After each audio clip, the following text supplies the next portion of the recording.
Hello, family members. I hope you're having a nice day today. I want to talk to you today about a microlabel that you may or may not be familiar with. The prefix is Aego, meaning unrelated to the self. And you can put that in front of Aego romantic, Aego platonic, Aego. Well, let me come back to that because we're pretty early on in the video, and this video that you're watching right now is actually more or less going to be a carefully worded version of a video that I made previously. It's on my Mythicals playlist, and it discusses this microlabel very frankly, and because of how it's named, and really I guess basically that, the video got age gated. And when it comes to microlabels, I feel like it's very important for the information to be broadly available. There aren't that many videos on the Aego identities. And so to me, it's important for me to try again, see if I can find some way to explain this and be able to reach a broader audience. So if at any point this video seems a bit awkward because I'm trying to get around corporate censorship, I do invite you, if you go on the Mythicals playlist, it's there, and you can watch the sort of unfiltered version of this if you'd like. So I myself am a aromantic woman, meaning that I have no desire to have romantic relationships. And in fact, I'm actually romance repulsed. The idea of someone feeling romantic attraction to me is a little bit of the ick. And that's always been sort of my primary component of my identity. You know, when it comes to orientations, sometimes it's theoretical, but when it comes to romance and romantic relationships, not wanting to have them is a lot easier to notice than the subtle differences between someone who is Aego romantic and someone who is an alloromantic, someone who feels romantic attraction. An Aego romantic person, like I am, does not want to have any association with reciprocated romantic attraction. I don't know if I'm Aego romantic so much as my other orientation is Aego, but I do know for certain that I'm romance repulsed. So that's pretty easy. But when it comes to orientations like the Aego label, microlabels, they're very subtle. And I don't think that they're the type of label that is very well understood if it doesn't apply to you. Because the nuances of it can be kind of hard for someone who isn't Aego to understand. You know, the main thing is that you do feel attraction. It's not the same as being asexual and not feeling attraction. But when you're aegosexual, what happens is that you feel that attraction, but you don't have any desire to act on it. You don't want to engage in those activities. And that's the real subtle difference. And in a lot of ways, you could say, well, you know, those are kind of practically the same, but they're not. Because if you are ace and you just don't feel the attraction, that doesn't mean that you don't necessarily feel discomfort in that kind of physical intimacy. But if you are Aego, you would feel discomfort with that. And that's a big difference. Now, there are aces who are intimacy repulsed, and in those cases, then they might have a little bit more with aegosexuals than they realize. I think that is common. When it comes to almost any microlabel, it's going to be common for people not to know about that micro label, and therefore fairly likely for people to not realize that there is a term for it. That's was my reaction when I first heard Aego sexual. I was like, what? And then I read up on what it is. I'm like, oh, there's a word for that. This is a very common experience for people who have micro labels like myself, is at some point they find the terminology, and all their life they felt a certain way, and they knew they felt a certain way, and they knew that it wasn't quite the same as a heteronormativity, but they didn't have the words to describe it. And then they come to this place where they bumble their way into hearing that term, and they're like, oh, that's why I'm making this video. More than anything, honestly, anytime that I make a video, a reel, TikTok, post, anything about Aego sexuality, I get people who are like, oh, I had no idea there was a word for that. And it's not just about having a word for that. If you don't have the terminology to describe your experience, how are you going to find people who have that similar experience to you? How are you going to find your community? And if you think you may be aegosexual, if you're someone who does not feel like the term asexual fits you, because you do find people attractive, you just don't necessarily want to touch them, then you might be like, oh, okay, I didn't realize that there are people out there like me and that I could discuss this with someone. It's really important to have that level of community. Aegosexual people have, we have our own pride flag. Aego romantic people have their own pride flag.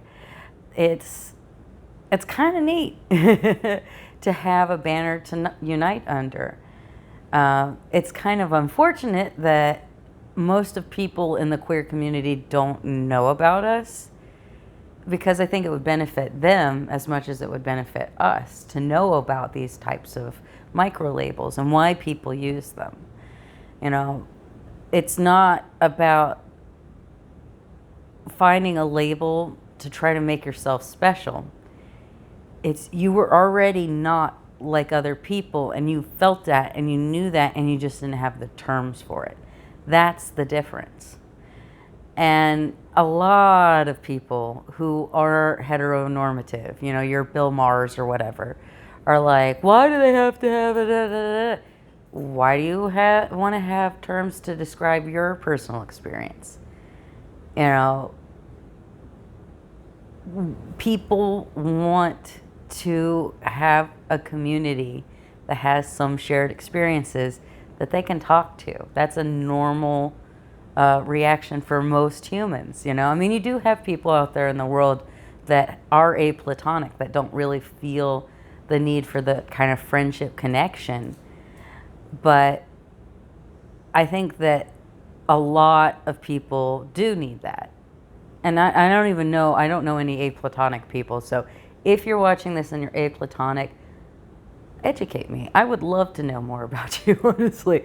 This is aplatonic people are something I know about strictly theoretically, which is why I would never make a video about aplatonic people. I, being aegosexual, I can tell you what it's like. And if you find someone trying to tell you about it that isn't aegosexual, take that with a grain of salt. They may have done their research, they may not have. And even when you do your research, we're a whole community of people. What it means to be aegosexual is going to be subtly different from person to person, okay? But, we're out there. You can find us, in Facebook groups, on Threads, and on Instagram, TikTok, YouTube, wherever. We're out there, but there's just not that many of us, and we're not that loud. And so I'm just here trying to kind of balance that out a little bit. I think if you're not aegosexual, if you're not aegosexual yourself, then it is quite possible that you're like, what the heck are you talking about? And I used to, before I had the terminology, I'd kind of say it was similar to like voyeurism, but not really. It's just another way of undergoing sexual attraction that's not related to physical intimacy or wanting to have physical intimacy. And if I've piqued your interest in this, I encourage you to do further research, to go back and watch my other video if you are able to get past the age gate, and or even reach out to me. If this is something that people are interested in learning more about, I'd be happy to describe it. But that's just sort of a short little explainer. I don't want to go too much deeper into it because, again, the point of this is, I hope that we don't get age gated again so that it's more accessible to people, because finding this term changed my life. Finding the term aromantic when I was 35 changed my life, but within the next couple of years after that, that's when I ran into aegosexuality. And that really was the, oh my gosh, there's a word for it. There are other people like me in the world moment that I feel like everybody who's like me deserves. And I think it would be nice if it happened when they were young and they were still trying to figure out their identities. Even though ultimately this orientation does have, some dependence on whether or not someone wants to have sexual intimacy. And that can be a touchy topic that people think that teenagers don't need to think about. Yes, they do. Here's the thing. Adults do not need to be thinking about what teenagers' thoughts are on this. But it is normal and natural for people who are middle school and high school age to be trying to figure out who they are, what their individual identity is outside of just being their parent's child. And not having the terminology, because it literally didn't exist when I was that age, didn't stop me from being aegosexual. But it did make me really miserable, and it made it hard for me when I did attempt to force myself to be straight, because almost all queer people do. I'm not speaking for all of us, but almost all queer people try to make themselves to be cishet. And we fail because we can't. You can't change something that's fundamental about yourself like that. But, I feel bad about the guys that I dated because I didn't have the terminology to understand that I didn't and wasn't capable of having the type of relationship that they wanted, and that it was fine and normal and healthy for them to want as heterosexual boys and later men when I was an adult. I've dated some nice guys in my attempt to try to pretend like I wanted that. It never lasted very long, but I did attempt that, and I feel bad for wasting their time, honestly. And I wouldn't have done that if I had been given access to the information that I'm telling you right now when I was in middle school, when I was in high school, or even when I was in college. I could have saved myself a lot of heartache and strife. I could have saved some stress on some very nice people if I had just been told all of this information the day I turned 18 even. So to me, I feel like it's important for this to be accessible to people at all ages, because people are figuring themselves at all ages, especially in places like America that is very, very anti-queer right now, and suppressing things, things like censoring my last video and making it harder for people to find. So that's where we're at. That's where we're at with this, guys. You know, if you use a microlabel, you can be a hero by just being public about that, if you feel comfortable doing so. So I encourage you to do so, and I encourage you to learn more about Aego sexuality, Aego romanticism, aromanticism, if you didn't know what that was. I've got some videos on that too. We're here for you. You got a community, no matter what your label should be, is, what you want it to be, any of that. Please let me know if you need help finding groups. I can help you. I got lots of good resources that I can pass on if you need it. So, family members, I hope you have a wonderful day. I don't know why I keep playing with my hands. I think it's the lighting. I hope you'll forgive me for that.